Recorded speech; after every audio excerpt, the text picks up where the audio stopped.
सब जानते हैं। तो ये बंटाधार वाली बात दिखाई दे रही है और अच्छा ही हुआ कि शरद पवार से इनका साथ जो है छूट गया। शरद पवार के लिए अच्छा है, ये माना जाएगा। लेकिन इधर शकील अख्तर जी, आप क्या देख रहे हैं? क्या महाराष्ट्र की राजनीति जो है और उसमें भी शरद पवार की राजनीति यहां से खत्म दिखाई देती है? देखिए, अजीत पवार ने खुद अपना भी बंटाधार कर लिया है। आप इस बात को लिख के रख लीजिए कि अगला चुनाव अब अजीत पवार नहीं जीतने वाले हैं। अजीत पवार ने अपना बंटाधार कर लिया है। अजीत पवार ने आज जिस तरह से अपने पिता समान चाचा का सार्वजनिक अपमान किया है, उसे मीनू जी सही कह रही थी, हमारा समाज कभी नहीं भूल सकता।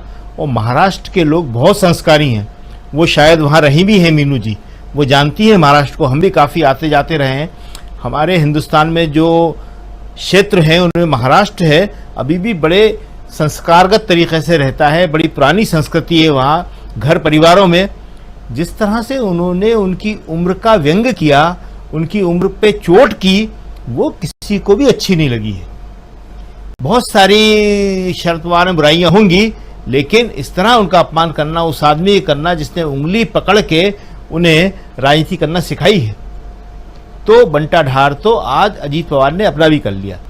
दूसरी बात, अब जो आप कह रहे थे कि राजनीति कहाँ जाएगी, तो भविष्य की राजनीति महाराष्ट्र से शुरू हो गई है।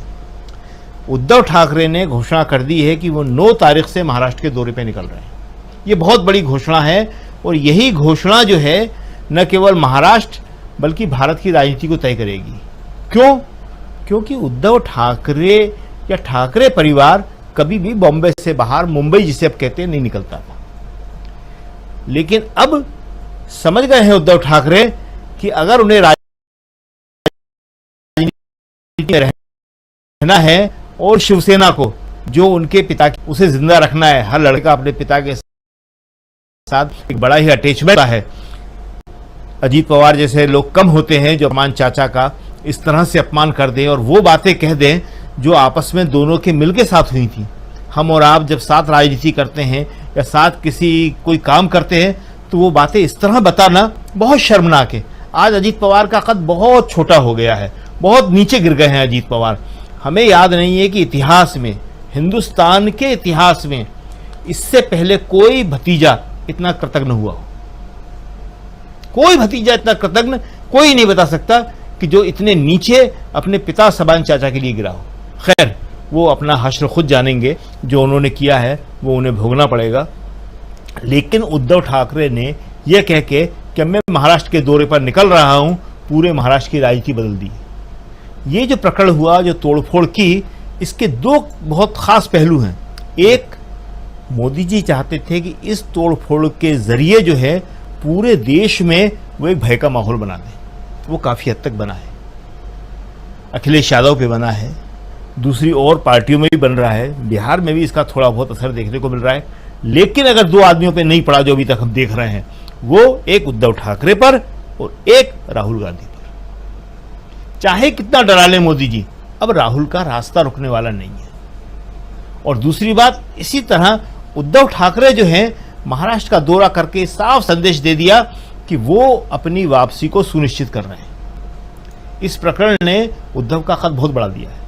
एक शांत सीजन्ड लीडर के तौर पे उनकी छवि लोगों के सामने आई है और लोग ऐसे ही नेता पसंद करते हैं, अपने मुख्यमंत्री के तौर पे, अपने नेता के तौर पे। अजीत पवार जैसे लोग बिल्कुल पसंद नहीं करते, एकनाथ शिंदे जैसे लोग बिल्कुल पसंद नहीं करते। ये तो आज मौसम है, माहौल है कि बगावत करके वो सीएम बन गए या डिप्टी सीएम बन गए। आप देख लीजिएगा, अगले साल लोकसभा के बाद, पहले तो लोकसभा में इनकी परीक्षा हो जाएगी। लोकसभा में या तो इन्हें सीटें मिलेंगी नहीं या सीटें मिलेंगी, देखते हैं कितनी सीटें निकाल के लाते हैं दोनों अपनी अपनी पार्टी के लिए जी। एनसीपी अजीत पवार एंड शिवसेना एकनाथ शिंदे, और उसके बाद विधानसभा है अक्टूबर नवंबर में। देखते हैं लोग कितनी सीटें निकाल के लाते हैं दोनों के दोनों। कोई भी अपनी मूल पार्टी से छिटक के जो भी जाता है और परिवार से छिटक के जाता है, वो कभी भी हिंदुस्तान में सर्वाइव नहीं कर पाया। हिंदुस्तान के लोग उसके मूल परिवार को ही मानते हैं। लोगों ने सोनिया गांधी को ही इंदिरा गांधी का वारिस माना था, मेनका गांधी को कभी नहीं माना जी। आज की तारीख में उद्धव ठाकरे जब महाराष्ट्र के दौरे में निकलेंगे तो आप देखेंगे कि 9 तारीख से किस तरह पूरे महाराष्ट्र में और देश में माहौल बदलना शुरू होगा। और जिस 17 और 18 तारीख की आप जिक्र कर रहे थे बेंगलुरु के सम्मेलन का, वो सम्मेलन इससे बहुत सफल होगा।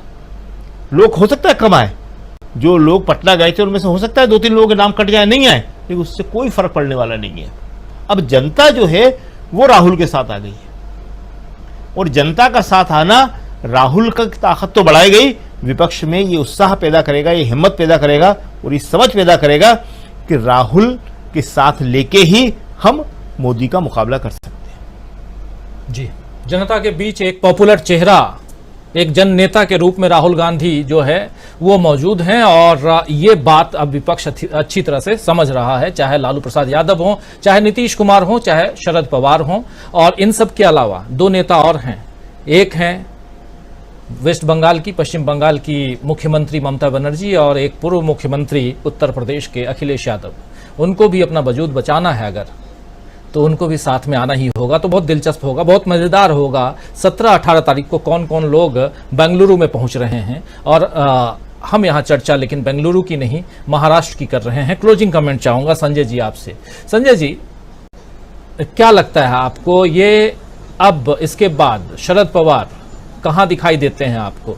शरद पवार की पार्टी, जैसा कहा जा रहा है सुबह से कि उनकी पार्टी तो खत्म हो गई, और घड़ी छाप, घड़ी का के जो 2 कांटे या 3 कांटे जो भी हों, सुई जिसको कहते हैं, वो किसी और के पास, कोई ये लेगा, कोई 10 बजे वाली लेगा, कोई 3 बजे वाली लेगा।